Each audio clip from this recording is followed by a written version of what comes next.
60 gradusli o'tkir burchakka bir-biriga tashqaridan urinuvchi ikkita aylana chizilgan. Kichik aylananing radiusi R ga teng. Katta aylana radiusini toping. Hop, burchagimiz 60 gradus.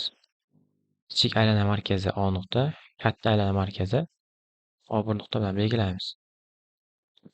Burchakka kichik aylana markazi shu burchak bisektrisiyasida joylashadi. Ya'ni bu bisektrisaga kichik aylana markazi, katta aylana markazi hamda urish nuqtasi ham shu to'g'risiga tegishli bo'ladi. Biz yuqorida 6-misolda ko'rdik. Demak, bisektrisaga bo'lgani uchun bu burchagimiz 30 gradus A nuqta. Kichik aylana markazidan aylanani past L1 to'g'risiga urish nuqtasiga radius tushirsak, bu perpendikulyar bo'ladi. Natijada 30 gradusga qarshidagi katet gipotenzani yarmiga teng. Bundan kelib chiqadi AO'imiz ikkita kichkina radiusga tengligi.